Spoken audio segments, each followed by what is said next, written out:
Alors, mesdames et messieurs, je vais commencer, même si toute l'installation n'est pas terminée, mais parce que 25 à 30 minutes avec un tel sujet, le sujet des événements marquants des relations France-Québec, les 25 minutes va passer très vite, et surtout avec deux verbomoteurs que vous connaissez sans doute déjà de réputation. Alors, je vous dis l'essentiel quand même de leur curriculum vitae. M. Marcel Masse, à 30 ans, ministre dans le gouvernement unioniste élu en juin 66, il s'est vu confier par son premier ministre l'importante et délicate responsabilité de l'accueil des chefs d'État à Expo 67. Il a aussi été ministre des Affaires intergouvernementales en 69-70. 20 ans plus tard, on le retrouve à Ottawa dans le cabinet Mulroney où il occupera différents ministères, différentes responsabilités, dont les communications et ministre délégué à la francophonie. Il a été délégué général du Québec à Paris en 96-97.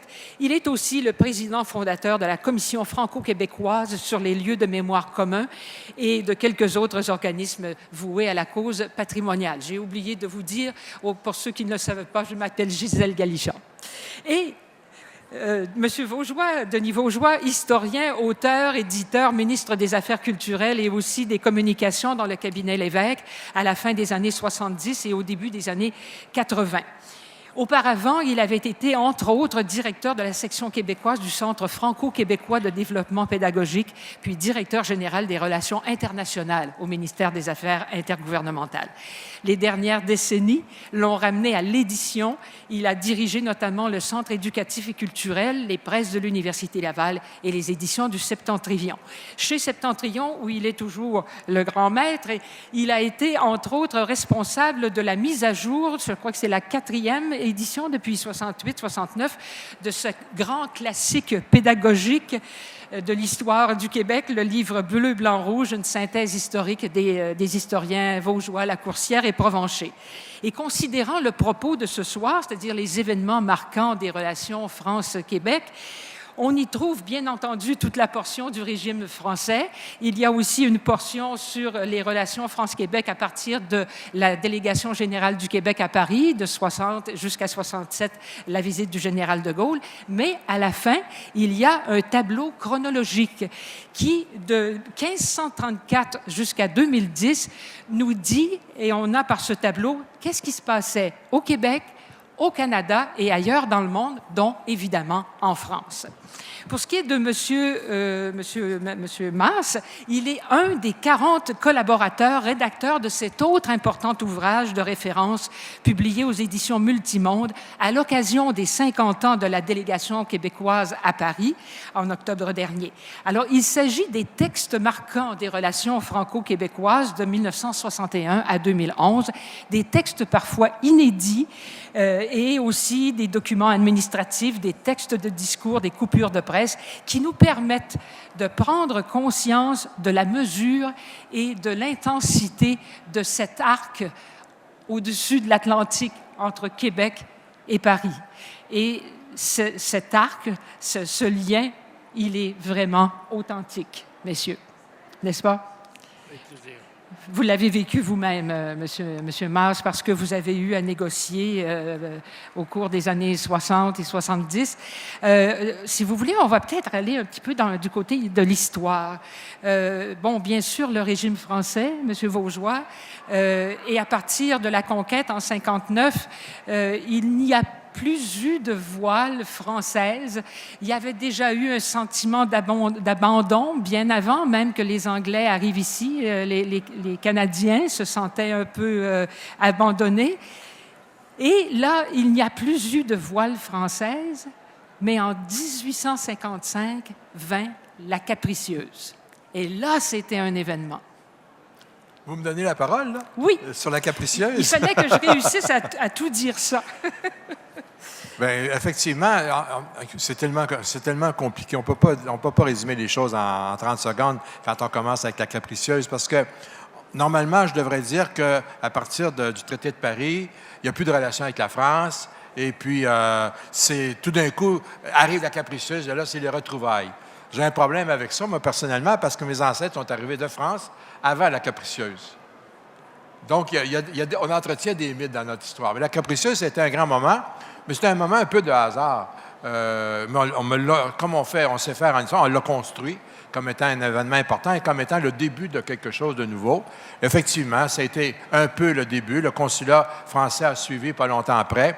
Mais c'est les communautés religieuses, finalement, qui ont entretenu la flamme, mais les gens d'affaires aussi. Il y avait le Crédit foncier franco-canadien qui a tenu les choses. Mais vraiment, on attend Duplessis pour songer une délégation, n'est-ce pas, Marcel Mars? Je viens de voler à Marcel un de ses scoops. Il va se reprendre. Mais c'était dans l'air, si vous voulez, l'idée d'une maison du Québec à Paris. Et d'ailleurs, avant la période qu'on connaît, c'est-à-dire 1960, il y avait eu des délégations du Québec à l'étranger. Mais ça commence pour le vrai en 60. C'est important, mais là où ça prend une toute autre dimension, c'est avec le voyage de Gaulle, évidemment. Et là, le voyage de Gaulle est suivi d'un procès-verbal où on décide de plein de choses. Et Marcel joue un rôle très important parce qu'on l'appelle le procès-verbal Perfect Johnson. Mais au fond, Johnson, c'était Marcel Mars. On va y venir, mais on va reculer un petit peu dans le temps parce que ce moment-là, pour la ville de Québec, l'arrivée de la Capricieuse, et c'est ça que j'aurais aimé vous faire dire, parce qu'il y a eu une explosion de joie chez les citoyens de Québec. Oui, c'est vrai. Mais en fait, je suis comme un peu un mauvais témoin, là. Parce qu'on a eu beaucoup d'événements comme ça. Quand, par exemple, Papineau revient de son exil, puis il va de Québec, de Montréal à Québec, je dis bien, il décide de prendre le Saint-Laurent. Écoutez, les gens des deux rives du Saint-Laurent allument des feux, ils soulignent le passage, parce qu'ils représentent aussi le souvenir de la France. Hein? Et quand il arrive à Québec, j'ai la misère, il arrive à Québec, il y a 20 000 personnes qui l'accueillent. Donc, c'est pas quelque chose d'inhabituel. Les gens, écoute, il n'y avait pas de télévision, fait qu'ils se faisaient un party eux-mêmes. Alors, l'arrivée de la Capricieuse, ils ont contribué à le construire aussi. Demandez à Marcel. Oui, je viens. Il a hâte sans doute de parler, mais on va rester, si vous voulez, M. Mars, avant de parler de la moitié du 20e siècle, on va rester au début du 20e siècle. Parce que quand Hector Fabre a été nommé à Paris, je pense que c'était par le gouvernement canadien, il y a eu là, une effervescence grâce à lui et à son fils, dans les liens qui se sont retissés. Alors, pour arriver à Hector Fabre, faire un peu comme Denis, il faut aller un petit peu dans le passé, entre autres avec Honoré Mercier. Honoré Mercier, qui était le premier ministre de cette époque-là, a attaché beaucoup d'importance aux relations avec l'Europe, pas simplement l'Angleterre, selon la tradition, mais également d'aller en France. Et il a fait 2 voyages très importants. Et une des raisons, c'était d'assurer un financement pour le développement, entre autres, des chemins de fer. Ici, comme les anglophones allaient chercher des capitaux en Angleterre, il a voulu aller en France. Et à la suite de ça, celui qui l'a suivi, c'est Adolphe Chapleau, qui a encore donné plus d'importance aux relations entre la France et le Québec, tant sur le plan du financement des projets, sorte d'autres types. Par exemple, il faut se souvenir que l'Assemblée législative ne siégeait pas comme aujourd'hui, pratiquement toute l'année. Ça durait 5, 6, 7 semaines. Et le premier ministre Chapleau a pu, une année comme ça, passer 6 ou 7 mois à Paris. Non pas simplement des petits voyages aller-retour, mais 6 à 7 mois, pour montrer jusqu'à quel point que les relations étaient quand même beaucoup plus fortes qu'on s'imagine. Dans cet esprit-là, Chapleau, quand il est revenu, est arrivé avec l'idée qu'il serait bon que le Québec, ait un représentant à Paris, un agent. Alors, tout ce petit monde-là, il y avait de la fraternité entre ces familles-là, et Fabre est devenu le type de celui qu'on voulait déléguer là-bas. Alors, le Québec a pris la décision, Chapleau était premier ministre, de pouvoir envoyer quelqu'un. Mais ça n'a pas changé aujourd'hui. Le Québec a beaucoup d'espoir, il y a beaucoup d'idéal, mais il n'y a pas beaucoup de gros sous. Alors, tout de suite, s'est posé le problème, comment payer le délégué? Le hasard a fait que Chapleau, rapidement, à la demande du premier ministre du Canada, a démissionné comme premier ministre du Québec et a été nommé ministre dans le gouvernement fédéral. Et dans ce sens-là, il a pu faire le lien et de faire la proposition d'avoir un représentant et du Québec et du Canada, payé par les deux, probablement, comme d'habitude, un peu plus payé par Ottawa. Mais en tout cas, le premier qui est allé comme agent était Hector Fabre, mais il est allé pour les deux gouvernements. Et il a été là pendant de nombreuses années. Ça a duré au moins une trentaine d'années et il a été très actif. Il a développé beaucoup de coopération et c'est dans ce sens-là que l'édifice aujourd'hui des relations internationales du Québec s'appelle le Hector Fabre, l'édifice Fabre. Donc, ça a été une période parmi d'autres, mais une période intense. Mais malheureusement, il n'a pas été remplacé après. À ce moment-là, on avait l'idée d'ouvrir une délégation à Bruxelles.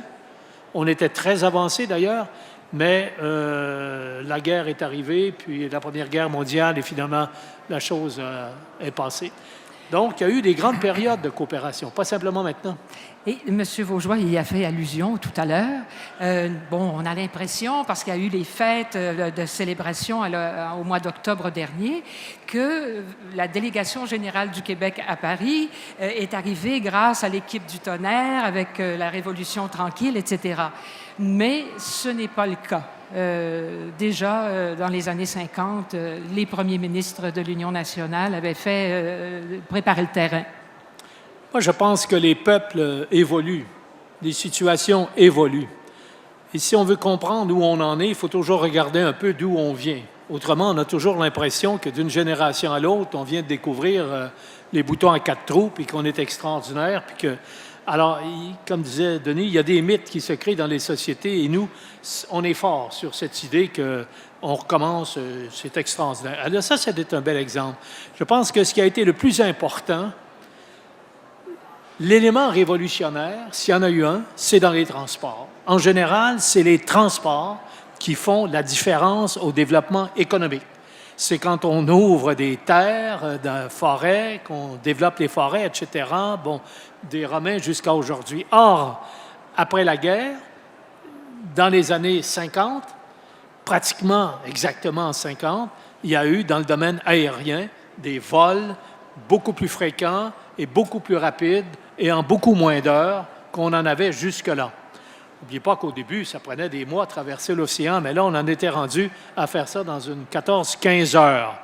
Et c'est l'époque où il y a eu l'année sainte, en 1950. Il ne faut pas oublier cet aspect-là, et c'était le début où des milliers de Québécois sont régulièrement traversés l'océan, de plus en plus de milliers à chaque année, et l'inverse également, de plus en plus de Français. Donc, il y a eu une redécouverte physique jusqu'à un certain point de Québécois qui, pour la première fois en milliers, sont allés à Paris, puis sont revenus, puis ont raconté comment est-ce que c'est. Donc, il y a un intérêt qui se développait. Au milieu de cette période-là, de ces années 50, les gouvernements ont senti l'intérêt de tourisme et l'intérêt d'industrie et ils ont organisé des grandes foires. La France a organisé au Palais du commerce à Montréal des grandes foires et c'est là, pour beaucoup de Québécois, où on a redécouvert la France comme pays technique, comme scientifique, avec des moyens industriels forts. Et l'inverse également, au Grand Magasin du Louvre, dans les années qui ont suivi, on a organisé une grande exposition à Paris où il y a eu plus d'1 million de personnes, vous imaginez-vous donc, 1 million de personnes en 6 mois qui sont allées visiter cette exposition. Donc, des deux côtés, les populations se rencontrent, comprennent les intérêts et à partir de là, le politique, je veux dire, est sensibilisé par ça. Dans cet esprit-là, le gouvernement du Québec, au milieu des années 50, avec Maurice Duplessis, s'est sensibilisé à cette chose-là et à partir des années 57-58, a développé des politiques et en fait, c'est parce qu'il est décédé qu'il n'a pas pu se rendre pour ouvrir la délégation du Québec à Paris en 59. C'était même dans le budget les sommes voulues. C'est ce qui a permis, M. Sauvé n'a pas été assez longtemps, mais Antonio Barrette, en janvier 1960, je crois que c'est le 28 janvier, à l'Assemblée législative du Québec, d'annoncer l'intention de son gouvernement d'ouvrir une maison à Québec. Et Paris. l'esprit était même à Paris, en ouvrir une à Londres pour l'ensemble de l'Europe. En tout cas, au moins pour la partie qui nous intéresse, d'ouvrir à Paris. C'est ce qui explique pourquoi, ayant été défait aux élections du 22 juin 60, dès le mois de septembre, M. Lapalme a pu prendre le relais. De toute façon, M. Lapalme, il le savait, il était le chef de l'opposition. Mais on a oublié tout ça. Alors, On fait notre histoire à grands coups d'oubli et d'évacuation dans les esprits. Ça est un exemple parmi d'autres. Et parce que le temps presse et c'est un sujet tellement important, on va quand même prendre le temps parce que la délégation du Québec étant une réalité à partir de 1961, là, il y a eu beaucoup plus d'effervescence. Il y a eu jusqu'en 67, 68, les années 70, des coopérations qui se sont établies. Mais avant tout ça, on va se faire une petite parenthèse, un bloc de Gaulle. Parce que la volonté politique du général de Gaulle, dans tout ce que j'ai lu, apparaît être l'élément fort qui a déclenché beaucoup. Et là, je reviens à vous, M. Vaugeois. On a toujours l'impression que M. de Gaulle, il y a eu cette visite en 67, mais il était venu au Québec. Il connaissait bien le Québec auparavant. Oui, il était venu en 60, je pense. En Et, 44. Comment? En 44 aussi. En 44, mais 44, j'aurais pu être témoin, mais en tout cas. Mais en 60, il vient, hein, je ne me trompe pas. Oui. Et parce qu'on a des... D'ailleurs, c'est Robert Trudel, je pense, qui m'a fait découvrir ça. Robert Trudel, qui est un des artisans de ce bouquin avec Jean-Marc Gagnon. Un petit film qui nous montre un dîner au Château Frontenac. Et c'est vraiment très intéressant de voir que... mais l'atmosphère n'est pas la même du tout qu'en 67, évidemment. On n'était comme pas prêts. Et Marcel avait raison d'insister sur la question de... La volonté politique, là, ça suit souvent une certaine réalité. Et la question des transports. Le premier vol direct Paris-Montréal, je pense que c'est 51. Et dans cette année-là, je pense qu'il y a 1500 personnes qui vont traverser dans une année, alors que 10 ans après, c'est par jour. Hein? Aujourd'hui, il y a je ne sais pas combien de vols à tous les soirs qui partent pour Paris. Donc, ce qui s'est passé, au fond, c'est une espèce de mouvement populaire. Et De Gaulle a ajouté son élément. Et moi, comme on n'a pas beaucoup de temps, je veux dire une chose. Pour moi, il y en a une importante. C'est que la fameuse Révolution tranquille, on l'exagère elle aussi un petit peu, mais elle repose sur quoi? Elle repose sur quoi? Elle repose sur un souffle nationaliste. Hein? Il y a une poussée nationaliste extrême. Puis deuxièmement, et c'est peut-être encore plus important, c'est l'ouverture au monde. Et notre mode de vie. Des gens ici là, sont assez âgés, plusieurs d'entre eux, pour faire une comparaison avec la façon de vivre en 60 et la façon de vivre aujourd'hui. Juste notre nourriture. On va prendre alors, du vin. À l'époque, on prenait le Saint-Georges à Noël, puis ça s'arrêtait là. Hein? Aujourd'hui, on est plutôt spécialisé dans les vins. Mais prenons le cas des fromages. À l'époque, les fromages, il y avait le Oka puis le fromage canadien. Ça s'arrêtait là. Aujourd'hui, on est parmi les grands producteurs mondiaux de fromage. Je pense qu'on bat les Français pour faire des bons fromages. Donc, c'est un exemple. Dans tous les domaines, la France et le monde extérieur ont transformé le Québec. La Caisse de dépôt, par exemple, c'est une invention empruntée aux Français, etc. On n'a pas le temps d'expliquer tout ça. Et quand on parle de la délégation du Québec, c'est clair que la délégation était un moteur. Mais à côté de la délégation, il y avait des programmes de coopération. Les autres, les programmes de coopération, ça emplissait les avions là, à tous les soirs. Prenons l'exemple de l'Office franco-québécois pour la jeunesse. Ça a touché tous les secteurs de la société. En tout cas, il y a eu une révolution. C'est ce qui a donné un souffle à la Révolution tranquille. Et tout ça, pour terminer la parenthèse de Gaulle, cette impulsion, ce souffle qu'il a donné politiquement, c'est lui qui a fait en sorte que M. Malraux, M. Lapalme ont signé des ententes. Et ensuite, vous-même, vous avez été appelé à signer des ententes absolument importantes qui sont encore les piliers aujourd'hui. Il faut se souvenir que De Gaulle a été désigné président en 58 en France. Donc, les 2 dernières années de Duplessis, c'est De Gaulle qui était là. Et il est venu ici en 1960, après que M. Barrette ait annoncé sa volonté d'ouvrir une délégation. Le mois de mars, avril suivant, il y a cette rencontre, ce voyage du président De Gaulle qui est allé aux États-Unis, il est allé un peu partout, mais la partie qui nous intéresse ici, il est venu ici, il a passé à Montréal, à Québec, il y a eu des discussions avec M. Barrette et on ne peut pas ne pas croire qu'il a été question de l'ouverture de la délégation à Paris. C'était partout, le consulat général était au courant, tout ça a certainement fait l'objet des discussions. Mais mettons-nous bien dans la tête que s'il n'y avait pas eu, du côté français, la personnalité et la volonté et les principes du général de Gaulle, il n'y aurait pas eu la coopération qu'on a. Il ne faut pas se faire d'illusions, là. Nous, on a réussi parce que l'autre était appelant à cette coopération pour des raisons qui appartiennent à lui, qui appartiennent à la France, s'il y avait un intérêt des deux, mais on n'a pas inventé des boutons à 4 trous, c'est qu'il y avait quelqu'un de l'autre côté qui nous appelait à cette coopération-là.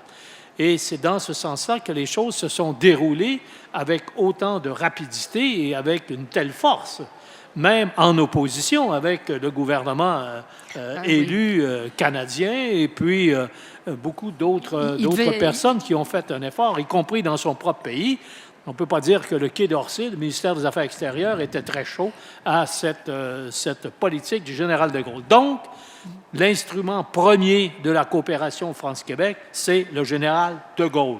Tous les autres gravitent autour du roc. Mais ceci étant dit, les choses se sont enclenchées par les politiques, par les administrations, dans les secteurs privés. Je veux dire, il y a eu toute une vie qui s'est développée à partir de là, une vie intense et très importante. Et dans les années 68, on se souviendra aussi le fameux satellite qui a été l'objet d'une primeur d'un confrère de Radio-Canada.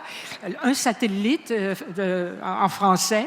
Il y a eu aussi tout cet appui à la politique internationale du Québec. Il ne faut pas négliger cela. Juste un instant sur le satellite, c'est très important. On est à la période de Daniel Johnson. C'est ça. Alors, c'est à ce moment-là que la technologie, on parlait des transports, le satellite, c'est dans le domaine des transports de la parole. Alors, l'existence de ces transports-là nous a amené à dire, enfin, à travers ça, on va pouvoir s'adresser en français. Pour la première fois, on pouvait, par nous-mêmes, de nous-mêmes, s'adresser au monde de notre propre existence en français. C'est ça, en tout cas pour Daniel Johnson, c'est la partie qui était très importante, de pouvoir se relier à travers ce que nous sommes et non pas à travers un prisme du ministère des Affaires extérieures du Canada avec toute sa politique de bilinguisme puis dans l'importance anglaise du Canada dans le Commonwealth, etc. Donc, c'est dans ce sens-là. Et ce satellite, au même titre que c'est la raison pour laquelle il a relancé Radio-Québec, Daniel Johnson, pour pouvoir s'exprimer dans le domaine de l'éducation avec un instrument qui était le nôtre et non pas celui de Radio-Canada. Alors, il y a tout le concept, comme disait Denis Vaugeois tout à l'heure, c'est que cet épanouissement et l'utilisation des moyens modernes de cette époque-là ont servi l'épanouissement de ce que nous étions nous-mêmes, c'est-à-dire du nationalisme et de s'accrocher dans le domaine de la coopération à travers la France, à l'ensemble des pays francophones.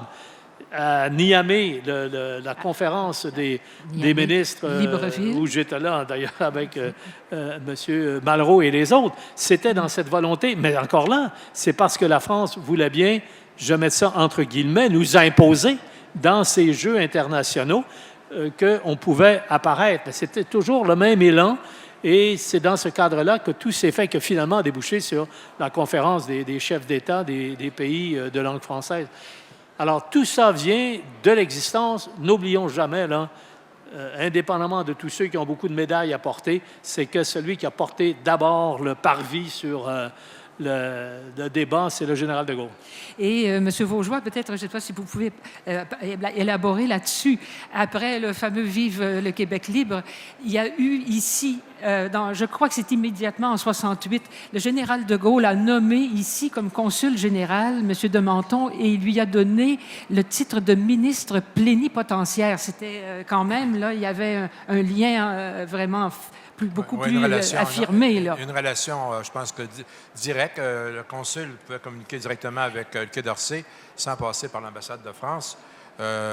Ça a été un petit peu atténué là, avec les années, mais à l'époque, c'était très important. M. de Menton était un homme d'un rang. D'ailleurs, on a eu beaucoup de très bons consuls de France à Québec. C'était un poste qui était important et on nommait des gens importants. Mais de Menton est un de ceux à qui on doit beaucoup, d'ailleurs, hein, parce qu'on était très novices, nous autres, dans le domaine international. Vraiment très novices. le protocole, on se moquait de ça, on ne connaissait rien. Et il y a des gens comme M. Chapdelaine, par exemple, qui venait des services fédéraux à Paris, qui nous a donné des leçons, qui nous a fait la classe. Et de Menton, qui était un grand monsieur, vraiment, quand vous me faites penser à ça, là, on était vraiment des rustres. On allait au consulat, puis on ne savait pas trop comment se comporter. Et lui, il nous acceptait comme on était et tranquillement, il nous éduquait. Et les Français nous ont beaucoup appris au niveau des, appelons ça des bonnes manières, dans le bon sens du terme. Alors, de Menton, donc, c'est un exemple parmi plusieurs. Moi, j'insiste là-dessus. La coopération, c'est...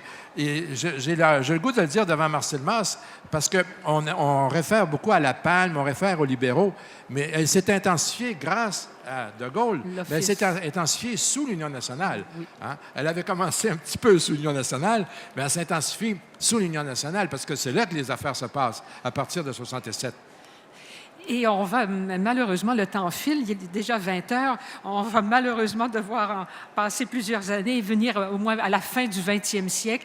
Le premier ministre, M. Bourassa, qui a toujours été accueilli là-bas en chef d'État. Venons à M. Lévesque, en novembre 1977, devant l'Assemblée nationale en France, qui a son discours « Nous sommes Québécois ». Oui, bien là, je ne peux pas le répéter, son discours, mais effectivement, c'était un grand moment. Il y a eu deux grands discours à l'étranger de René Lévesque, un à Washington qui n'avait pas été une réussite et celui de Paris qui est sublime, hein, c'est certain. Et M. Lévesque, encore là, tous nos premiers ministres ont été à la hauteur, y compris celui qu'on a actuellement, parce que je pense que tous ont pris ça au sérieux, mais quand ils se retrouvent à Paris, encore là, les Français, ils savent mettre la table, hein? Et même si on avait un mauvais premier ministre d'aventure un bon jour, je pense que les Français réussiraient à lui faire sortir le meilleur. Alors imaginez avec Lévesque le meilleur ce que ça a été. Et c'était la première fois, je crois,